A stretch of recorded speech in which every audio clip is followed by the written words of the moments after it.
Com licença, doutor, tem um minutinho? Estamos aqui novamente com o programa Reconstruindo Sua Saúde. Eu sou Edésio Pires. Eu sou Arlete Lima. E hoje nós vamos falar com Ademir Feriani, que ele é terapeuta holístico. Muitos assuntos, né, Arlete, para falar com ele, né? Sim, hoje estaremos explorando aí mais o assunto em torno da autoestima, da qualidade de vida e bem-estar. É isso aí. E vamos chamar nossos comerciais e já a gente volta com Ademir Feriani. Muito obrigado.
Olá, Reconstruindo Sua Saúde trouxe hoje como convidado Ademir, terapeuta holístico, e nós iremos abordar hoje o assunto sobre a qualidade de vida e bem-estar e a autoestima.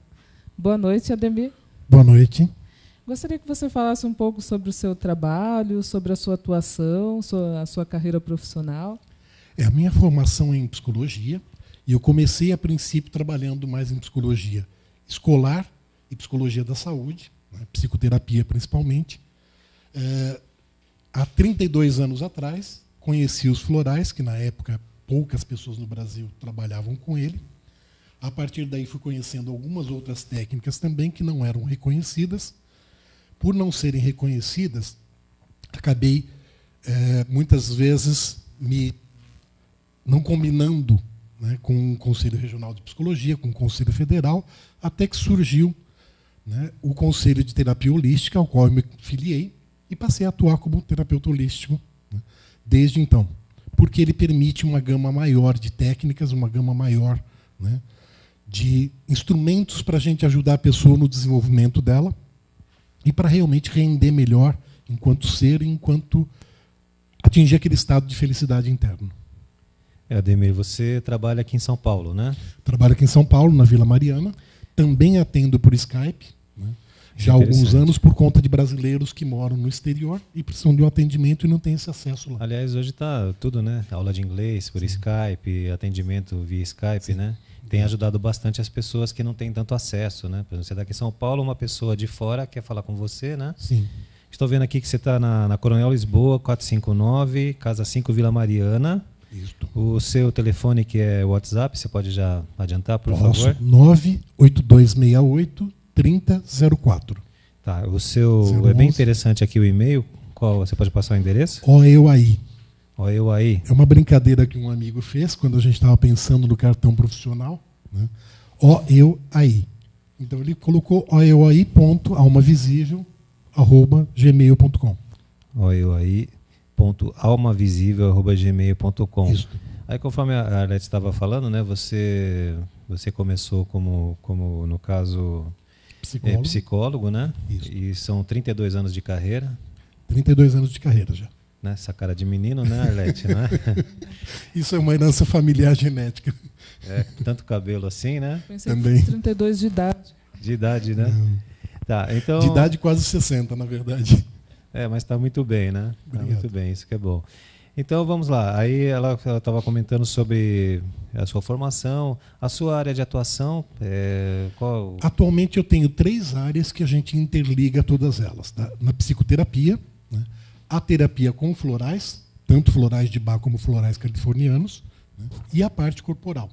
A parte corporal envolve desde automassagem, conhecimento, como se diz, técnicas de autoconhecimento através de massagem, de automassagem, de outras técnicas respiratórias, de relaxamento profundo, e uma série de coisas que ajudam realmente na pessoa a desenvolver uma imagem corporal, né, dela mesma e das mudanças que ela começa a passar.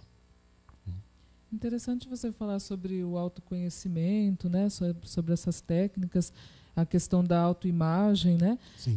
Você atende o público obeso, o público que sofre com obesidade, com sobrepeso? Também, eu atendo outros públicos, mas o público obeso que sofre com questões de sobrepeso, e principalmente aqueles que já passaram por cirurgia bariátrica e têm que reconstruir a identidade, porque em pouco tempo a pessoa perde realmente peso, né, consideravelmente, e a partir daí ela perde a identidade que ela tinha antes. Seja a sua noção de espaço, do espaço que ela ocupava, né, seja as questões emocionais, inclusive, das pessoas com quem ela convivia, que haviam de um jeito e agora ela está de outra forma, como questões alimentares e mais uma série de outras questões, né. Então, assim, o pós-bariátrico, principalmente porque você dá esse acompanhamento, né, com uma retaguarda emocional para essa reconstrução, não só de imagem, né, da questão, inclusive, de nova personalidade, que é praticamente o que acontece. Ademir, você colocou aí vários assuntos que a gente vai abordar, né, Arlete? E assim são assuntos muito interessantes. Mas você, assim, desculpa a ignorância, eu não sou um conhecedor, mas você falou que, por exemplo, no seu consultório, por exemplo, né, massagem, esse tipo de coisa. Como é que funciona? Você tem uma maca? Você tem o consultório, divã, maca, tudo? Como é que funciona? Eu desculpa a ignorância. O divã normalmente é mais utilizado pelo psicanalista, né, que é a linha da psicanálise e principalmente o ortodoxo, né. O analista, no meu caso, a gente ocupa a teoria de Jung, né, então de análise profunda. Então, no meu caso, a gente não usa o divã. Como tem essa parte corporal, a gente tem uma maca, mas tem cadeiras reclináveis daquela tipo poltrona do papai, que você também ocupa. Então, se é uma técnica, por exemplo, de regressão de memória ou de relaxamento profundo, pode ser feito na cadeira mesmo. Quando é massagem, né, é muitas vezes na maca, e uma parte também é automassagem. Você ensina a pessoa pontos do corpo dela para ela massagear, para voltar a ter um tônus corporal mais relaxado. Nesse tônus corporal mais relaxado, tem a repercussão emocional, e aí você trabalha as questões no emocional. Entendi. Então, no caso, mas uma sessão é o quê? De 1 hora? Normalmente 50 minutos, né? Podendo durar, às vezes, 1 hora, 1h10, porque enquanto você não fecha um determinado assunto naquele momento, a gente dá uma prolongada. Então, a gente não usa o tempo padrão curto. Interessante você trazer a questão da cirurgia bariátrica, né? Que nos programas anteriores nós exploramos bastante esse assunto, né? Lembrando como tem sido banalizado, né, a questão, muitas pessoas têm procurado a cirurgia com ideias, né, completamente deturpadas e equivocadas, né, a respeito da cirurgia, e muitas até por desconhecer ou ignorarem, né, o pós-operatório. Você gostaria de falar um pouquinho sobre isso, sobre os pacientes que de repente você atendeu nesse período, né, nessa fase do pós-operatório? Olha, inicialmente a cirurgia bariátrica exigia um laudo psicológico que permitisse, né, que comprovasse que a pessoa estava pronta realmente para essa cirurgia, que ela estava, não só em termos de informação, as informações que ela tinha realmente para a perda de peso, o significado disso, a alimentação dela que ia mudar, né, toda a estrutura familiar que muitas vezes ia mudar, mas principalmente corporal, né? Porque é de 30 a 60 dias de dieta líquida, 30 a 60 dias de dieta pastosa. Então, se a pessoa ainda tinha uma mentalidade de querer se alimentar muito, de querer excesso, ela não estava muitas vezes pronta, né? O pessoal comumente chama de mentalidade gorda, né? Não acredito que haja uma mentalidade gorda, mas vícios ainda de alimentação, né? Questões emocionais que a pessoa fica buscando satisfazer através da alimentação, né? Tudo isto realmente eram indicadores de que a pessoa não estava madura para a cirurgia. A partir daí, era exigido um laudo. Hoje, pouco exigido ou com poucos contatos, se faz esse laudo, se faz a cirurgia.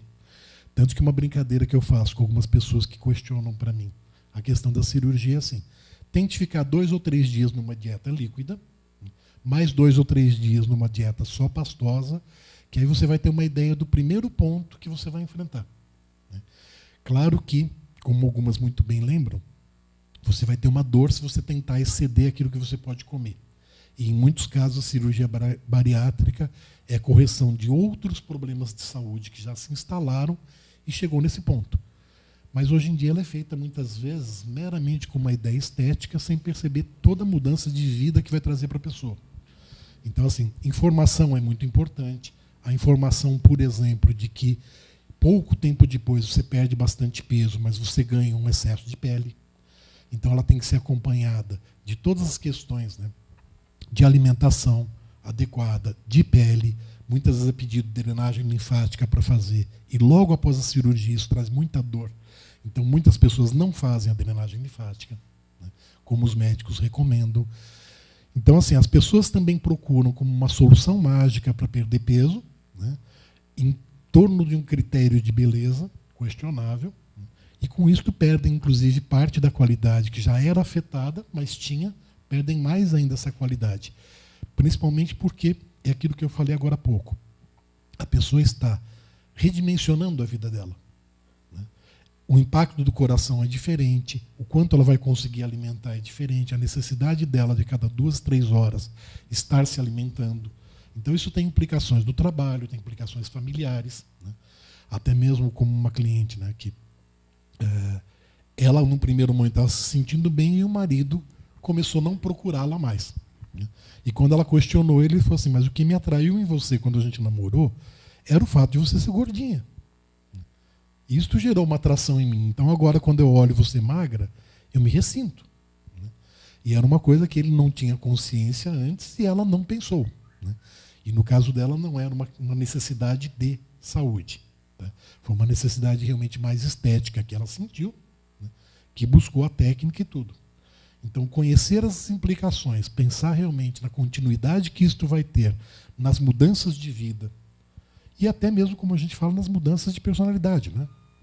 Porque você tem uma série de alterações a partir daí, até na forma como você era vista. Então, assim, é muito comum, né, principalmente se a obesidade vem desde pequeno, a pessoa sofrer bullying, passar por uma série de questões muito difíceis para ela, né, e que com o tempo ela vai compensando em comportamentos reativos. Seja de um excesso de brincadeira, seja de uma superficialidade, de uma quantidade de brincadeiras. Por isso que se fala que todo gordinho ou gordinha, né, é muito simpático. Né? E em grande parte é mesmo. Né? Mas uma parte disso é desenvolvido a partir de uma reação, né, de uma não aceitação que tinha. A pessoa não era aceita, ela também não se aceita, desenvolve essa reação. Quando ela começa a perder peso, né, essa questão de perder peso faz com que ela também comece, né, a não precisar mais dessas reações. Né? Então a gente vai percebendo que ela vai alterando algumas coisas e vai estranhando em todos os relacionamentos dela, inclusive no relacionamento profissional. Ademir, interessante, né, o que você está falando. Quando você estava falando, a gente vai pensando, né? O que acontece? É um recurso, né? A cirurgia bariátrica ela é um recurso e está aí disponível. A gente sabe que tem pessoas que, na verdade, necessitam da cirurgia Sim. bariátrica. Isso daí é uma realidade. Mas o grande problema é que, não sei se a palavra é banalizou, não sei se seria essa, mas assim, o grande problema é que hoje a procura pela bariátrica como solução é muito grande, né? E como você falou, eu lembro que há tempos atrás, a gente que já vem de outras épocas, né, que há tempos atrás tinha que fazer esse acompanhamento psicológico, tinha que ter um laudo, e pelo que você comentou agora, até esse laudo ele já não é tão mais necessário. Sim. Então, essa coisa mágica de vou fazer uma cirurgia bariátrica, talvez as pessoas não tenham tanto conhecimento, né? Vou fazer uma cirurgia bariátrica, vou emagrecer. Mas até a própria dieta que você comentou, que você fala com alguns pacientes seus, de fazer uma dieta de líquidos e depois fazer uma dieta pastosa, isso já traz para a pessoa uma ideia, né, do que ela vai passar depois, fora as dores também que essa pessoa sente, né? Sim. Então, às vezes quem tá assistindo esse vídeo não tenha tanta noção de tudo que vai passar após uma cirurgia bariátrica, né? E como também a Arlete falou, você comentou, a autoestima. Então, uma esposa ou um marido que fique com pele flácida e nem sempre vai ter o dinheiro para fazer uma cirurgia estética, no caso, que é considerada uma cirurgia estética, né? Então, assim, entra a vergonha, entra os problemas psicológicos do pós-bariátrica, entra também, às vezes, até os problemas depressivos. Então, não é nada simples, na verdade. Não que a gente esteja aqui falando que seja contra, né? Mas não é nada simples, né? Não, é um quadro bastante complexo. Primeiro porque, assim, ele já era complexo antes. Se você não examinar quais são as questões envolvidas, né, na obesidade da pessoa, que questões? Questões emocionais, questões culturais, né, questões afetivas.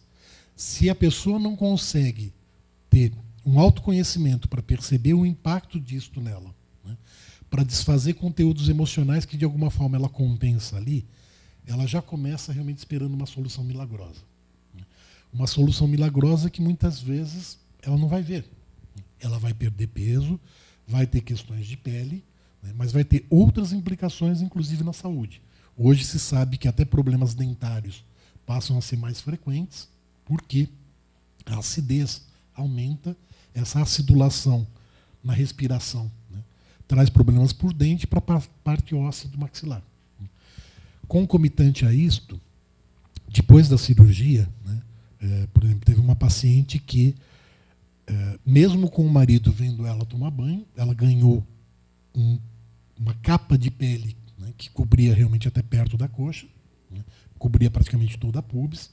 Então ela só conseguia realmente se relacionar sexualmente com ele no escuro, né, puxando para cima essa pele, passando uma faixa, né, e tinha que estar no escuro, porque se ele visse aquilo, ela morria de vergonha e não conseguia ter mais uma relação sexual normal, né?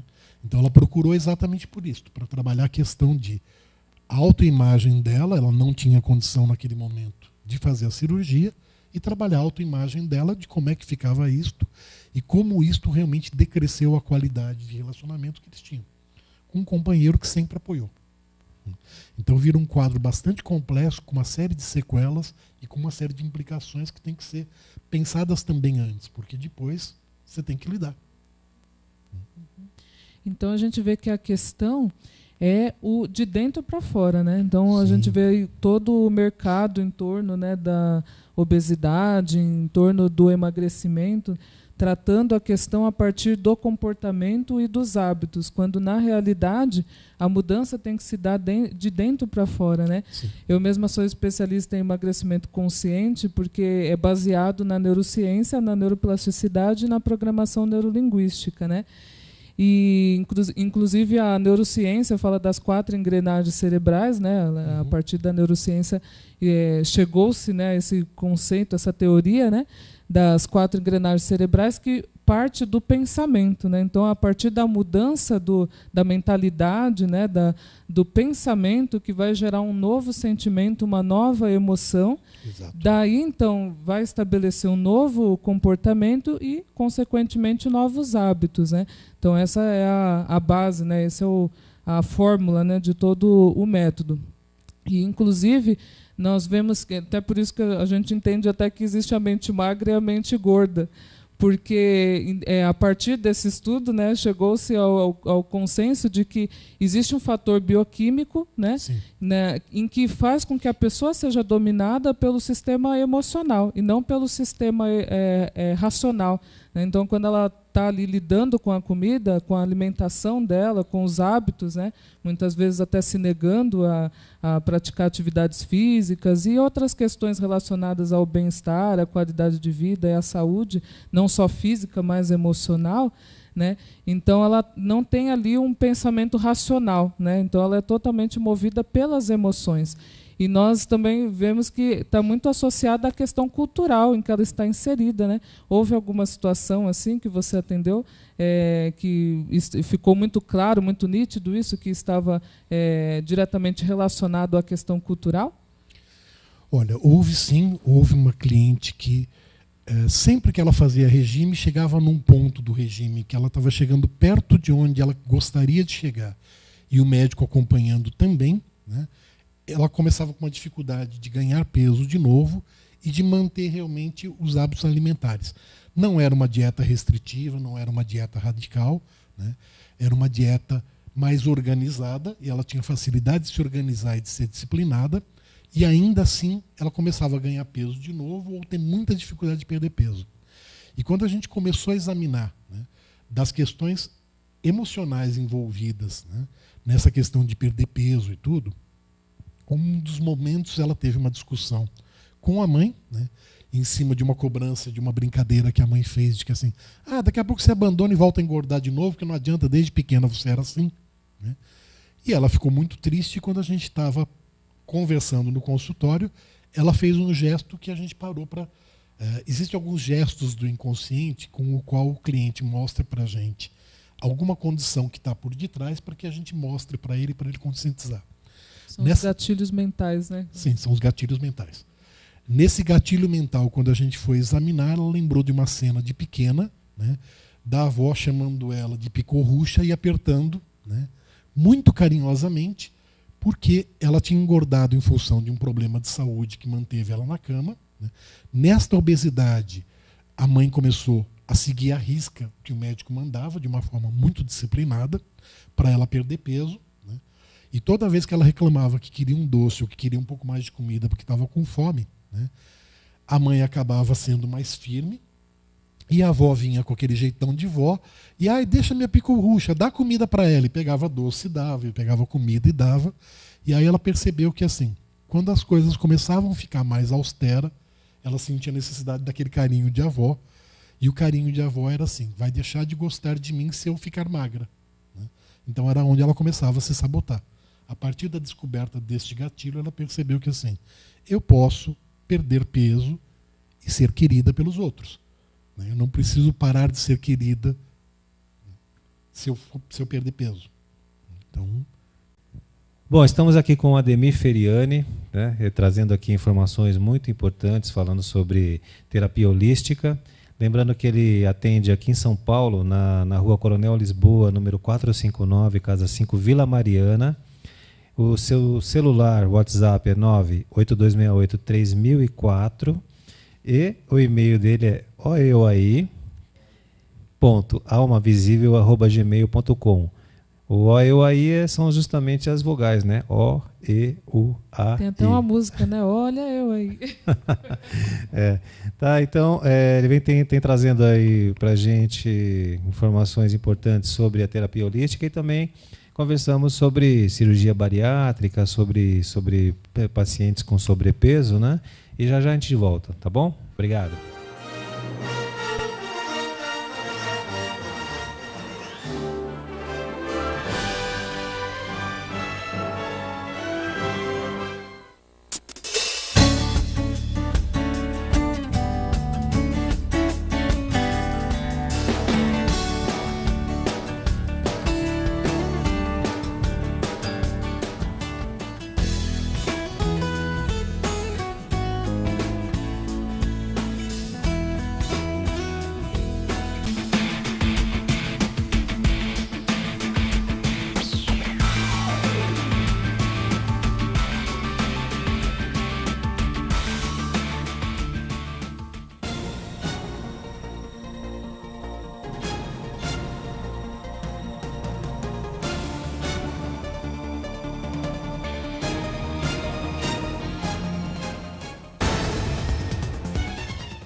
Olá, Reconstruindo Sua Saúde volta agora com o nosso convidado, Ademir Feriani, terapeuta holístico, E nós, no primeiro bloco, exploramos aqui alguns assuntos em torno da questão do pós-operatório, da cirurgia bariátrica, pacientes, né, que ele tem acompanhado, e nas questões emocionais, as questões envolvidas através também do trabalho dele com a terapia.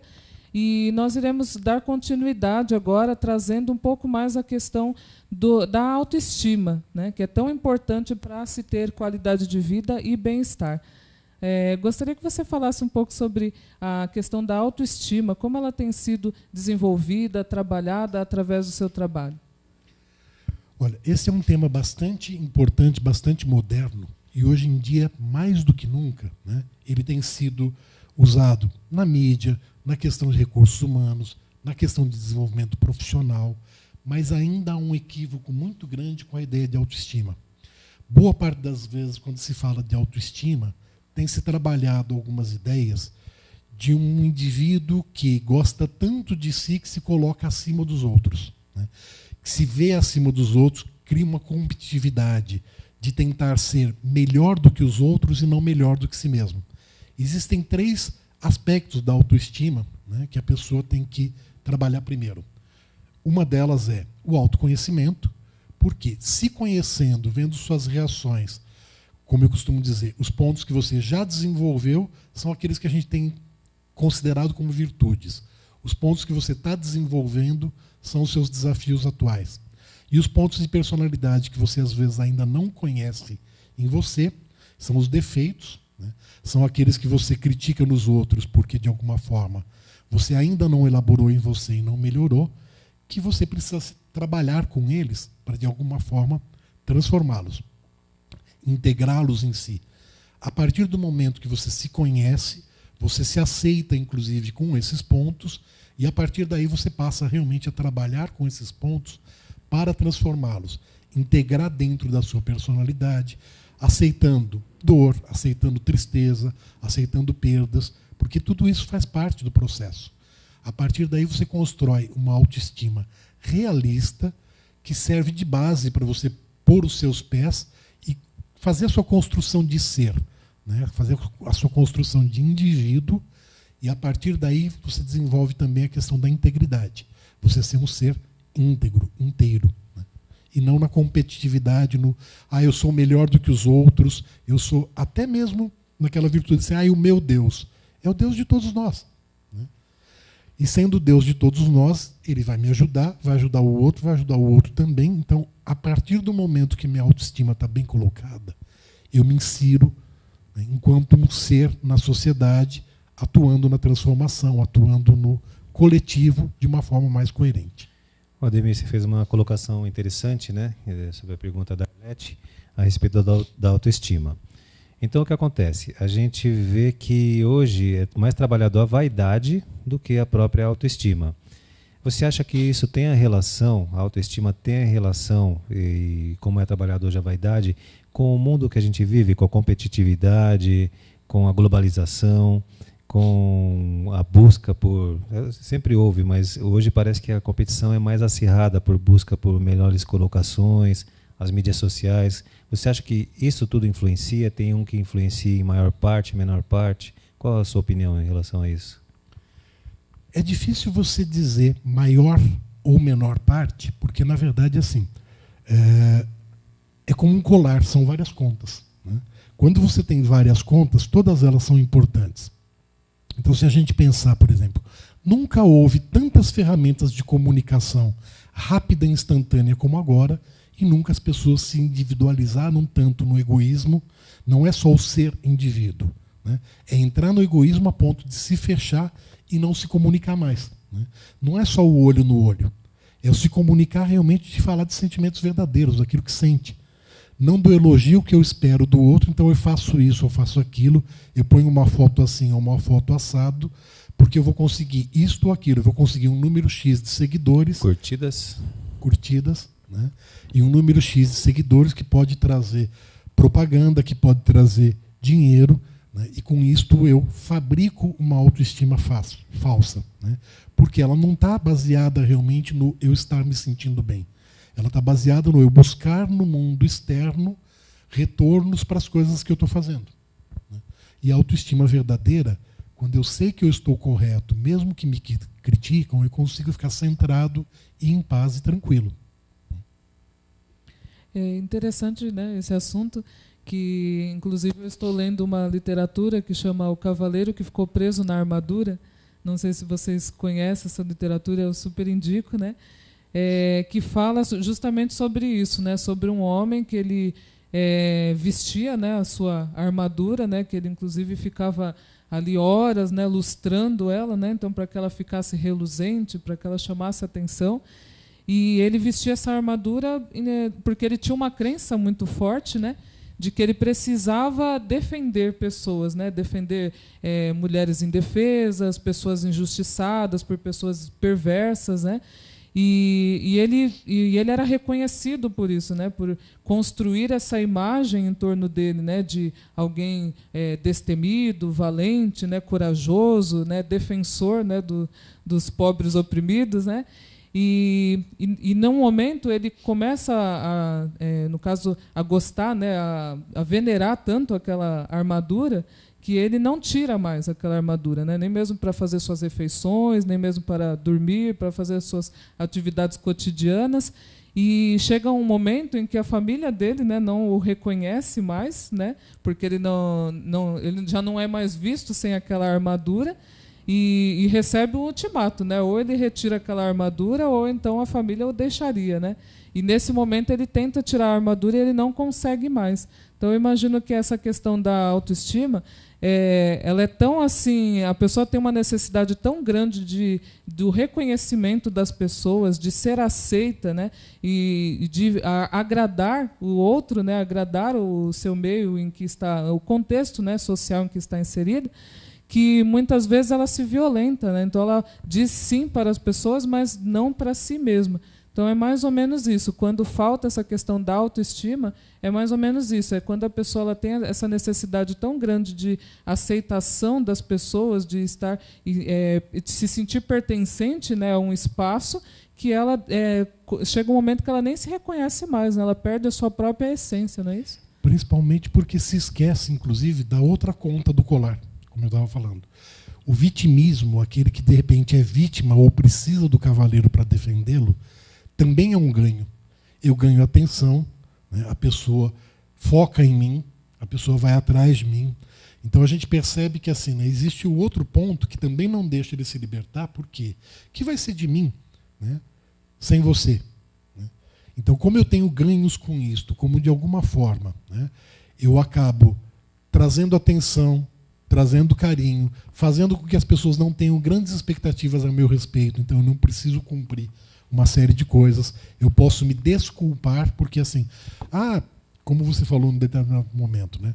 Por causa da cirurgia bariátrica eu não faço mais isso, por causa da cirurgia bariátrica eu não faço mais aquilo. Então, assim, esta posição de que não é esperado algo a mais de você, faz com que você se esconda, não se desenvolva enquanto ser, né? E use o outro como muleta. Isso também é negativo pelo outro lado. Né?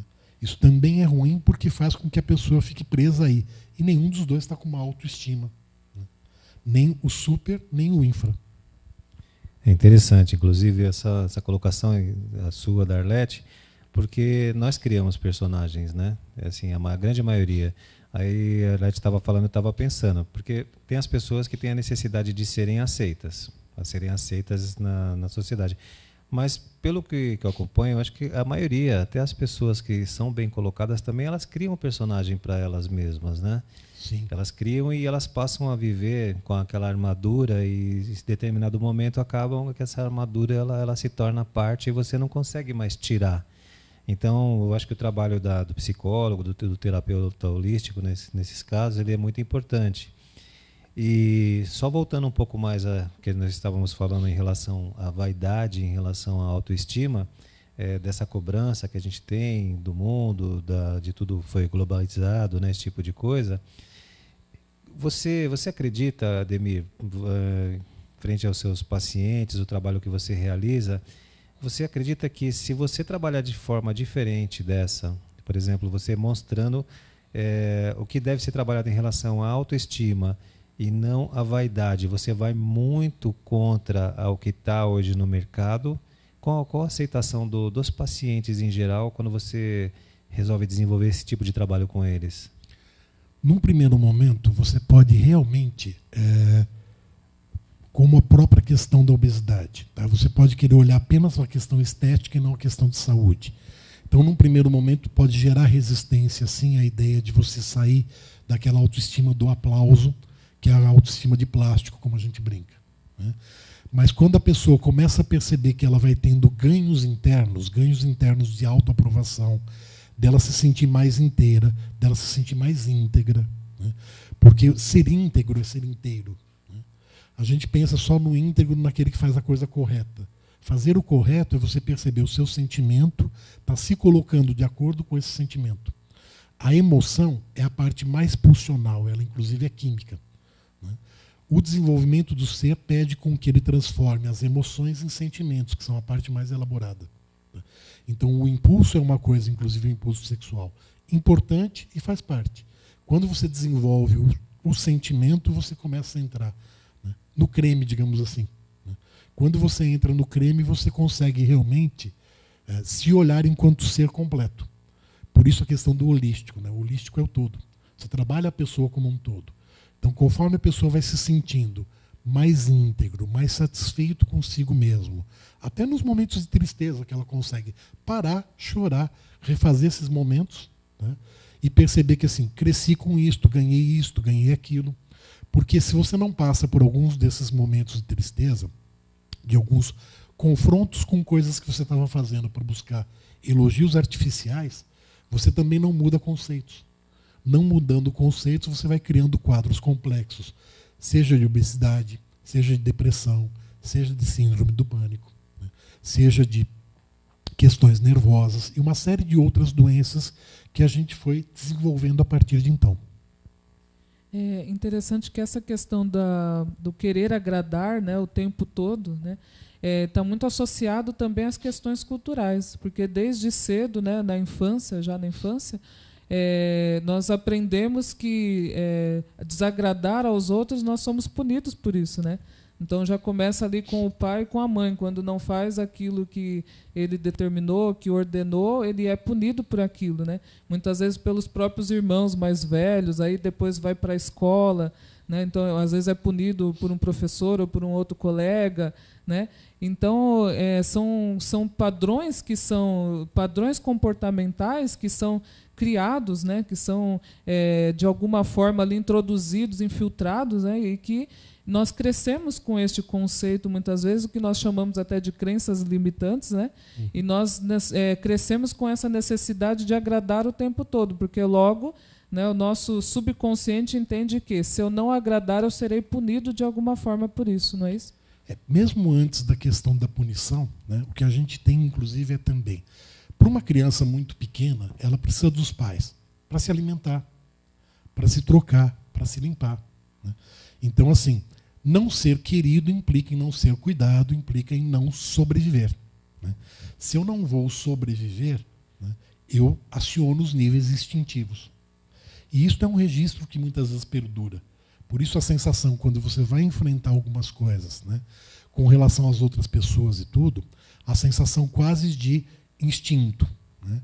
Agora, quando você começa a elaborar esses instintos, você começa a perceber que além do pulsional, né, além da questão de uma nutrição defensiva, né, existem realmente alguns outros conceitos, alguns outros pontos que você já galgou, aí você começa realmente a desenvolver de uma outra forma, você começa a lidar com algumas questões que antes pareciam quase que obrigatórias. Você sentiu o impulso, reagia, sentiu o impulso, reagia. A partir daí você para e pensa, que reação eu quero ter frente a isto?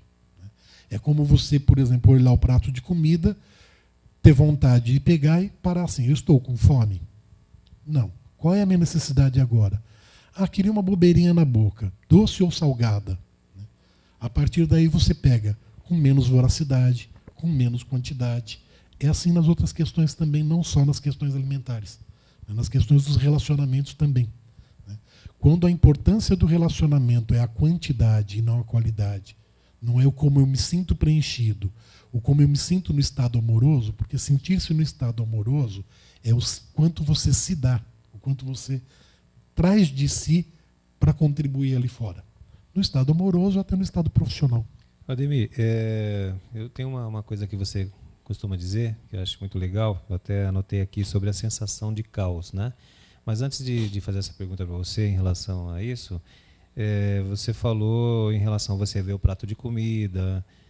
Quando nós estamos depressivos, ou estamos doentes, ou estamos tristes, normalmente a gente vai recorrer a alguma coisa para comer.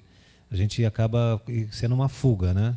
Você recorrer a comer alguma coisa, vai beliscar na geladeira, vai comprar alguma coisa, pede uma pizza, alguma coisa assim. Tem a sua relação, né?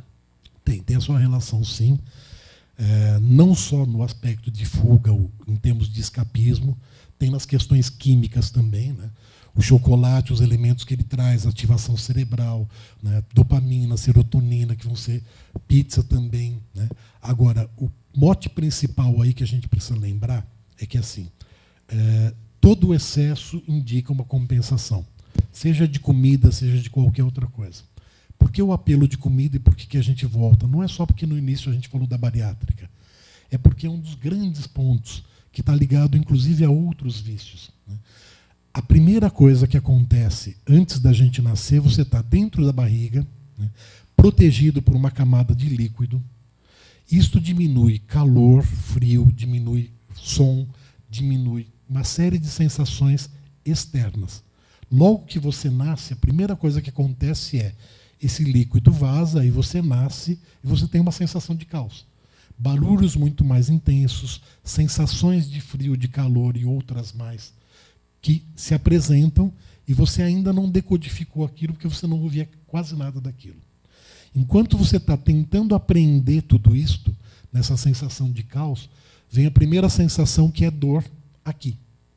Você se alimentava pelo umbigo na corrente sanguínea, você sente um vazio, sente essa dor. À medida que você sente essa dor, você chora para mostrar o desconforto. Por isso que o choro também fica registrado o resto da vida. Qualquer coisa se pensa em chorar, né? E o adulto deve ir além do choro, né? Mas aí você faz esse movimento de sugar, né? A boca se enche de um líquido muito parecido com chocolate derretido, que é o golostro, o primeiro leite da mãe. Aquilo enche, né? Vai para a barriga, cessa a dor. Então, este apelo de qualquer sensação de caos, qualquer coisa que eu ainda não integrei muito, eu busco uma comida, eu busco encher a boca, eu busco... Esse movimento aparece inclusive no cigarro, inclusive em outras drogas inalantes, porque é a busca da satisfação pela boca, né, e do resolver, né, e tem que ir além. Porque quando não é a fome física que você vai resolver, não adianta pegar pela boca. Aí você cria novos problemas. Então, qualquer tipo de compensação resolve no ato, mas cria um problema em seguida. Então, assim, é um apelo muito forte, fica o resto da vida. A gente busca responder a ele, tanto quanto o choro. Aconteceu alguma coisa, eu quero chorar primeiro. Seja um desgaste, seja frio, seja isso. À medida que eu vou elaborando esses sentimentos, eu vou percebendo que a coisa pode e deve ser diferente. Interessante você falar sobre os neurotransmissores, né, que trazem essa sensação de prazer, né, de bem-estar. No método de emagrecimento consciente, nós trabalhamos a questão da recompensa tardia, né, da recompensa duradoura. Porque no momento em que a pessoa ela está associando a comida, né, a questão das emoções que ela não conseguiu trabalhar consigo mesma, ela ali ela está buscando a recompensa imediata, né? Então é aquela coisa de achar que o chocolate vai acalmar, que o chocolate vai resolver as frustrações, os problemas dela, não é mesmo? E a partir de nós mostramos que existem a recompensa tardia, né? Que não está necessariamente associada ao alimento. As pessoas têm o hábito de imaginar que somente o alimento é que vai trazer essa sensação de calma, de bem-estar. E nós trabalhamos muito, primeiramente, a partir do perfil, né, de cada cliente, de cada coaching, que nós chamamos, Nós trabalhamos as questões que para ele traz prazer, que às vezes pode ser uma atividade física, às vezes pode ser um esporte radical, por exemplo, descobrir coisas interessantes como pessoas que há muito tempo não cantavam, né, e descobrir que era uma fonte de prazer muito grande, que acalmava também. Pessoas que muitas vezes se acalmam estando em momentos com os filhos, né? Às vezes até simplesmente passear com o cachorro, né? no bairro, nas redondezas ali, prazeres que as pessoas hoje, né, com essa vida frenética, né, essa rotina, né, que nós estamos inseridos muitas vezes, não nos damos mais não nos permitimos mais esses momentos de prazer, e são acontecimentos que também provocam essa sensação de bem-estar, que baixa, né, a adrenalina, a ansiedade, né, e muitas vezes as pessoas estão ali associando tanto ao alimento, e nós mostramos que não, por meio de técnicas mentais, né, claro, nós mostramos que não, a pessoa ela pode sim encontrar outras fontes de prazer que não esteja associada necessariamente ao alimento, né? Sim, principalmente porque a gente precisa lembrar que, como qualquer química, a gente pode se viciar e o excesso dela pode ser bastante negativo. Quando você fala da aceleração, por exemplo, este é um campo que agora a ciência está entrando, né, e aprofundando mais, que é o vício da adrenalina. O esporte radical traz de um lado as questões de prazer, mas ele traz muito também no seu bojo, né, o vício da adrenalina. Tanto quanto a ideia de uma satisfação medida por quantidade e não por qualidade. Então, quando eu começo a estabelecer pela quantidade, quando eu começo a estabelecer que eu tenho que ir atrás de algumas metas que não são realistas nem nada, na quantidade, né, eu começo a gerar mais adrenalina. Com isto, eu acelero todo o sistema. Eu não acelero só, né, a sensação cardíaca, né? Junto com o cardíaco, eu tenho toda a aceleração orgânica. Junto com a aceleração orgânica, eu acabo desenvolvendo o vício pela adrenalina. Daí, aquela coisa, né? Eu tenho que estar pilhado, eu tenho que estar ligado, eu tenho que participar de tudo. Não, eu não tenho que participar de tudo. Eu tenho que ver o que das coisas que eu participo, né, pertencem realmente à minha própria construção de identidade, né? Porque eu trago marcas únicas. Então, mesmo que eu faça o que todo mundo fez, se eu fizer com as minhas marcas únicas, eu personalizei, e aí eu me sinto realmente preenchido. Se eu não personalizar, eu posso fazer o dobro do que os outros, né, e eu não me sinto preenchido. Eu não realizei a mim mesmo com as minhas marcas. Odemir, só você falou sobre adrenalina, em relação ao trabalho também, né? Sim, tudo. Em relação ao trabalho, muitas pessoas acabam se dedicando tanto ao trabalho, viciam e largam workaholic, tudo. Né? Workaholic, né? Esse é um ponto interessante. O workaholic, até pouco tempo atrás, era desejado pelas indústrias, pelas empresas, pelos empresários.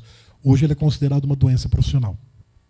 Sim. O workaholic, hoje em dia, quando ele começa a manifestar conteúdos de workaholic, é solicitado que ele faça um tratamento, porque ele está suprimindo outros campos da vida dele para jogar tudo no trabalho. Então se sabe que em algum momento ele vai ter uma síncope, né? Ele vai ter uma crise. Nessa crise ele vai se afastar da empresa e ele se tornou indispensável para a empresa e vai ter um problema de saúde grave que vai afastá-lo da empresa. Então hoje as empresas exigem que ele se trate, né, para reequilibrar o todo. Sim, no caso a produtividade que tão desejada também ela vai cair, na verdade. Sim. Né? Vai cair, sim, como você falou, né? E ele cria problemas onde não tinha antes para justificar a presença dele na empresa. Sim. É interessante, né? Eu me especializei também em resiliência, até você falar, então, ver a importância das pessoas encontrarem o equilíbrio e a flexibilidade das suas emoções, sim, não é isso? Exatamente. Então, porque hoje as pessoas estão, né, por conta de tudo isso que nós estamos conversando aqui, a questão da baixa autoestima, a questão dessa necessidade, né, de aprovação das pessoas, a questão da necessidade de aceitação, de se sentir pertencente, e também essa questão do trabalho, que as pessoas estão cada vez mais, né, se envolvendo com o trabalho.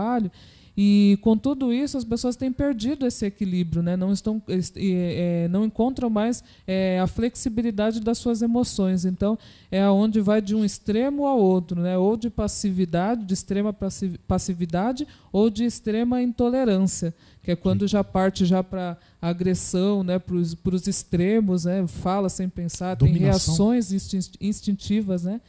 Então nós vemos aí a importância do equilíbrio, né? De tudo. Então, tudo, até mesmo a gente estava falando da alimentação, mas até mesmo alimentos naturais, integrais, se consumido em excesso, também vai ser prejudicial. A gente vê a questão da fruta, né? Muitas pessoas fazem uma dieta rica, né? Baseada ricamente em frutas e acham que tem uma alimentação saudável, mas tem a questão da frutose, né? Tem toda a questão de um organismo para o outro. Às vezes uma quantidade de fruta que é ideal para uma pessoa vai ser um veneno para outra pessoa, não é isso? E então a questão é, tudo tem que ter um equilíbrio, tudo tem que ter o controle disso, né? O controle, e veja, quando a gente fala inclusive da questão profissional, o que é importante a gente lembrar? Profissional é a forma de eu construir no mundo. Então, eu me desenvolvo, eu sou um ser e crio uma contribuição para o mundo. Nessa contribuição para o mundo, eu deixo minha marca, né? Eu altero o meio ambiente, seja numa profissão braçal, seja numa profissão, eu costumo dizer que assim, né? Se não for o faxineiro esterilizando inclusive o hospital, né, não tem médico que dê conta da doença. E a gente tem o problema da superbactéria no Brasil comprovando isso. Então, assim, todas as profissões são necessárias. A sua participação no mundo é exatamente a questão profissional. Quando você busca a sua participação no mundo, na ideia do ganhar, do trazer, do pegar, né, você está indo em direção oposta. Você está se fechando, se em si mesmando. E aí você lembra de Einstein, de que assim, né? Se você é energia e essa energia gira puxando para cá, eu vou apertar cada vez mais, né? Eu vou contrair cada vez mais e aí eu vou adoecer cada vez mais. Se você pensa nela girando no oposto, né, da doação, né, você chega inclusive a perceber que assim, quanto mais eu consigo me dedicar, uma mãe, por exemplo, né, mais eu me sinto bem também, eu me sinto realizada porque eu fui capaz de construir coisas daqui para fora. E, naturalmente, os retornos vêm. E não um retorno porque eu programei para recebê-lo e fui atrás daquela meta. Bacana. Inclusive, falando sobre trabalho, se a gente começar a falar aqui, a gente também não para mais, né, Arlete e Ademir? Mesmo porque não só quem é empregado, como você falou, nas grandes indústrias, nas empresas, mas também como quem é empresário, como quem é dono, tomar o devido cuidado para não virar empregado de si próprio, né? Exatamente. Virar o principal empregado de si próprio. Empregado da própria empresa que criou. É verdade, né? Que seja Ou indispensável. escravo, que é pior. Bom, nós estamos quase chegando ao final, só vamos pedir aqui mais um intervalo, tá? E a gente já volta com a Ademir Feriani.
Estamos voltando com Ademir Feriani, a gente está quase encerrando, mas é uma questão, a nosso ver, né, importante, sem entrar no mérito de religiões ou coisa do tipo. A ajuda espiritual Qual a sua opinião? Ela é importante em todo esse processo, Ademir? Olha, é tão importante nesse momento que o novo Código Internacional de Doenças, que foi divulgado há 2 ou 3 semanas atrás e que vai entrar em vigor, se eu não me engano, em 2022, amplia o conceito de saúde para saúde, inclusive espiritual também, né? Saúde física, emocional, espiritual. Então, você buscar, de alguma forma, o apoio, né, dentro daquela sua necessidade de transcendência é muito importante. A denominação é aquela que, de alguma forma, te preenche mais e você se sente, de alguma forma, participante e se desenvolvendo mais a partir daquilo. Mas ela é fundamental, é um dos fundamentos do ser humano, né? E cada vez mais a ciência tem podido comprovar isto e acompanhar. Então, assim, não é só interessante, é fundamental, é fundamento, faz parte da base. A gente vive muito mais pela fé do que a gente imagina. Quando eu planejo a minha semana que vem, sem eu saber que eu estarei vivo ou morto, eu estou vivendo pela fé. E se eu não trabalhar realmente essa noção de fé nessa construção, nessa questão de algo além de mim mesmo, né, fica muito empobrecido. É interessante que dentro da resiliência nós trabalhamos também um dos conceitos, né, que nós chamamos até de modelos de crença determinantes, é o sentido de vida, né, que está muito ligado à espiritualidade muitas vezes, né?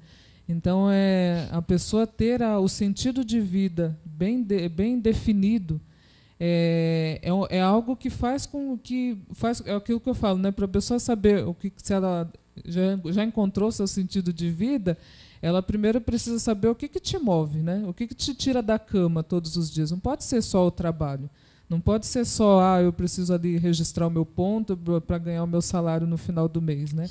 Aquilo que você faz, por exemplo, alguns questionamentos que a gente faz para...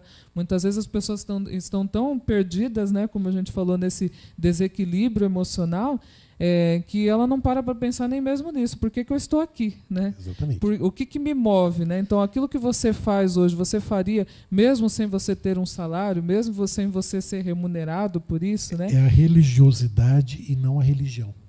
É a minha ligação com o todo, com o maior. É isso aí. E foi muito bacana, né? Na verdade, o programa foi muito legal. A gente abordou assuntos interessantes, importantes, né?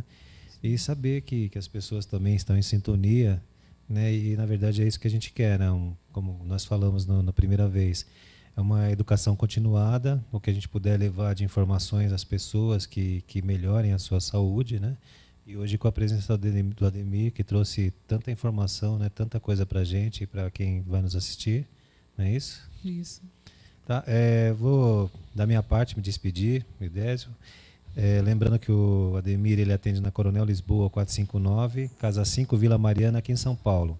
Seu celular e WhatsApp é o 982683004.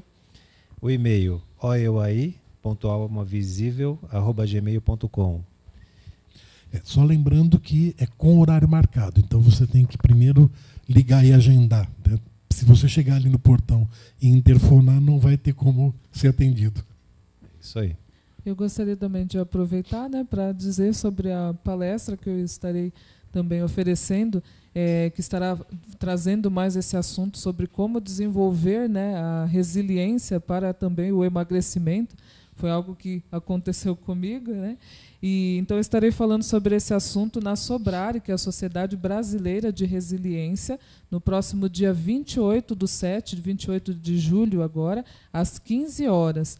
Então, para você obter mais informações a respeito deste evento, eu vou deixar o telefone que é 11 5573 9352. 11 5573 9352. Ou você pode também enviar um e-mail para contato@georgebarbosa.com.br.